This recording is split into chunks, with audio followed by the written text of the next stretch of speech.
So in my last YouTube short, I promised that I would talk about how I acquire leads that are highly motivated, such as people that are either going through a divorce or that have already been divorced, somebody that, and obviously they need to sell a house or buy a house or whatever, and also somebody who's maybe having a baby and needs to upsize, somebody who's in a situation where they need to downsize, birth, unfortunately, death, people in marriage, divorce.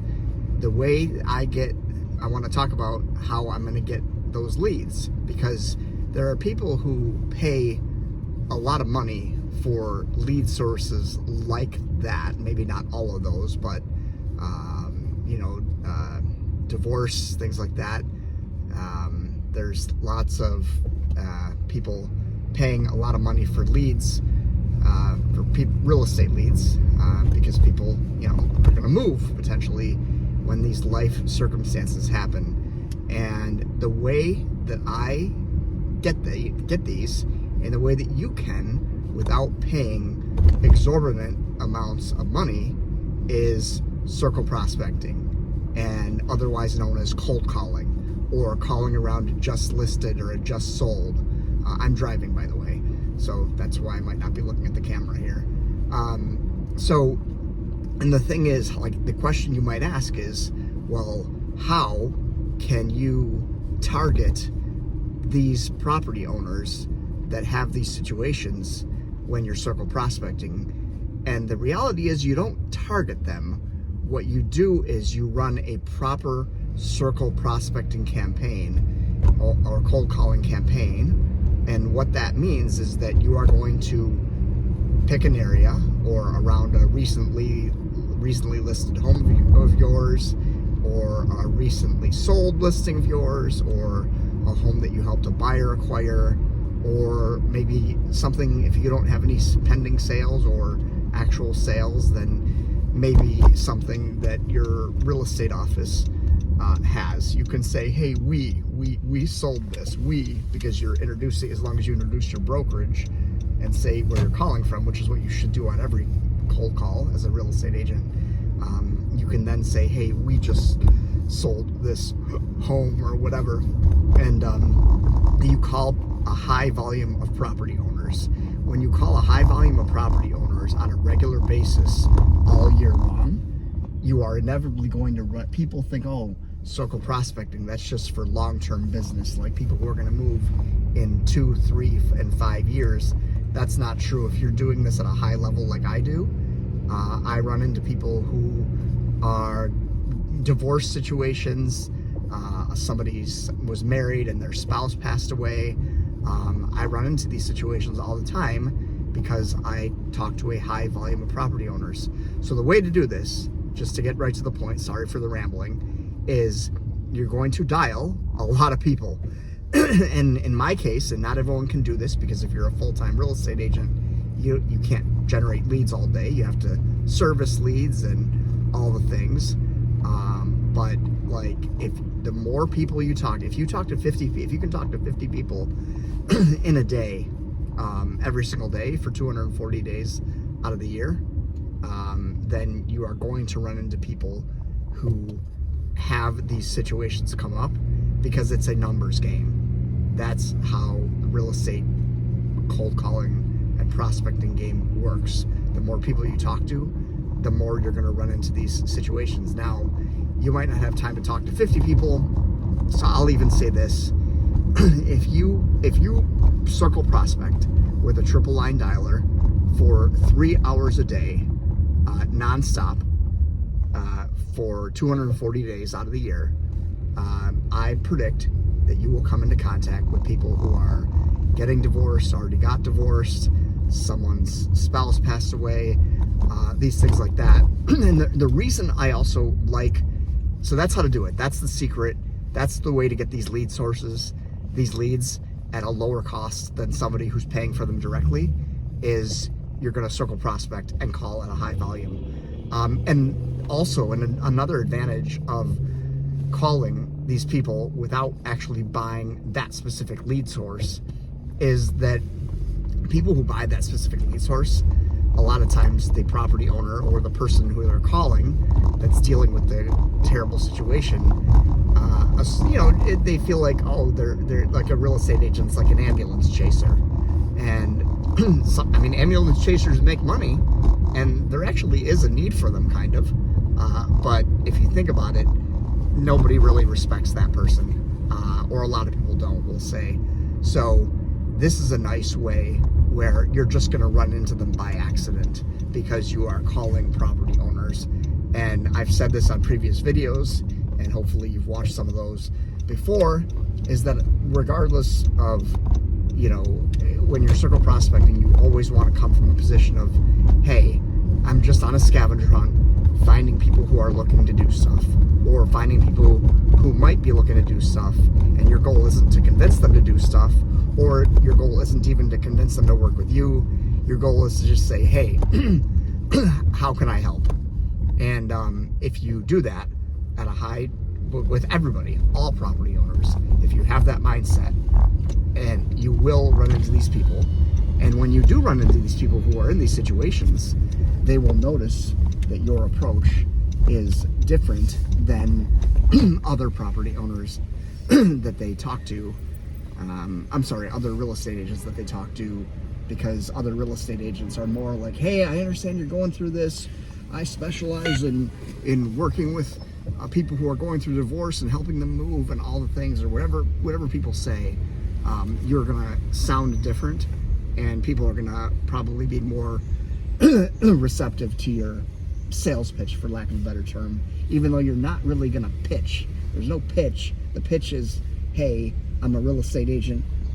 My team and I, or my brokerage and I, do business in your area, and just want to see if there's any way I can be helpful to you.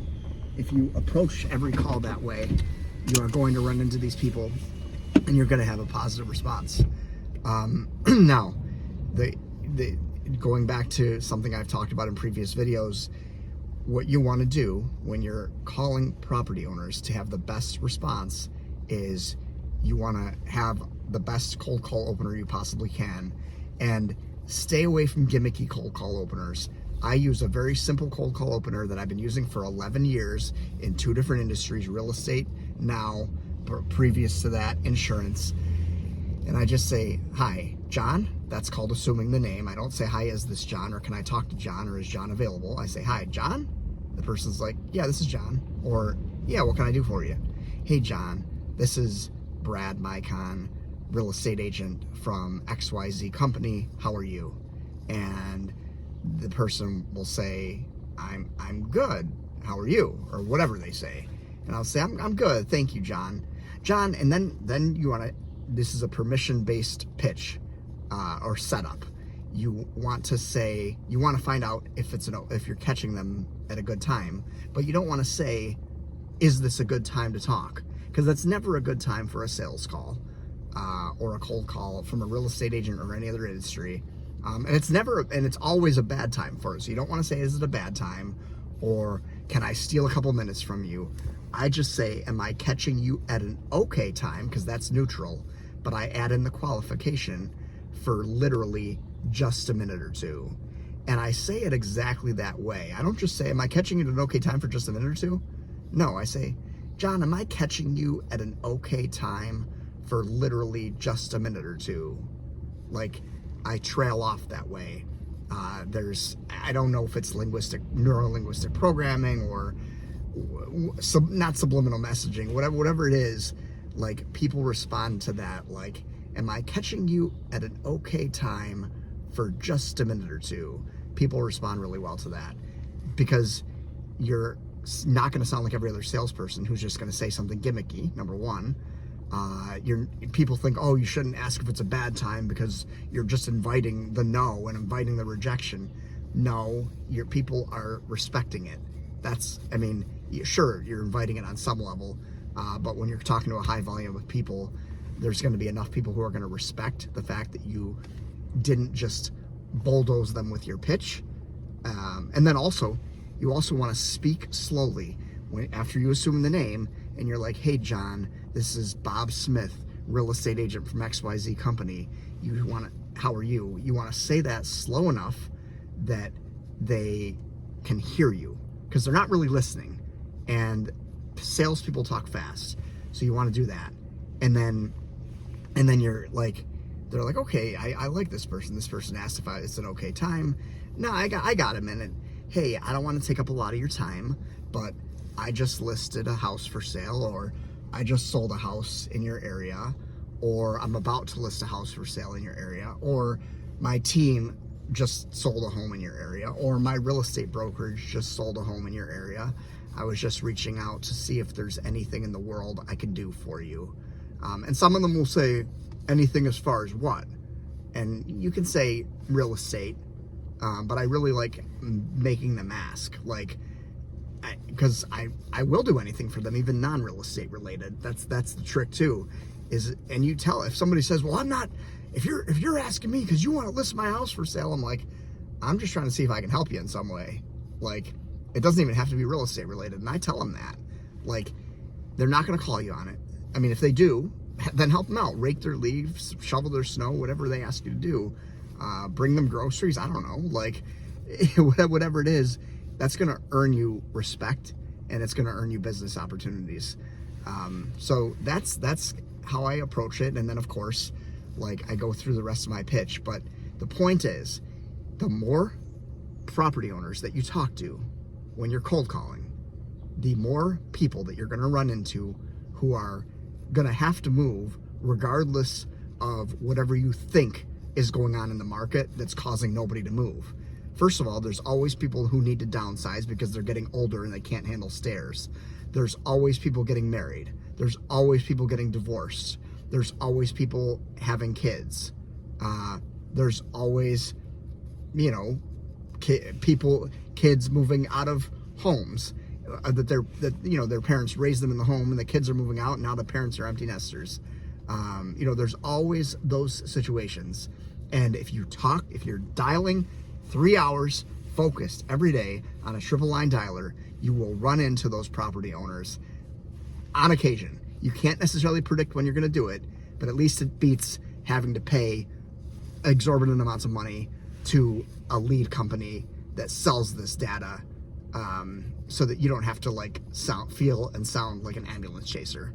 I hope that helps. If you guys like this content, give it a like, subscribe to the channel, share it with any other real estate agents who you think this might help. And even if there's somebody in another sales industry that you think might also benefit from this, send it to them as well, because these same principles should apply when cold calling in any sales related industry.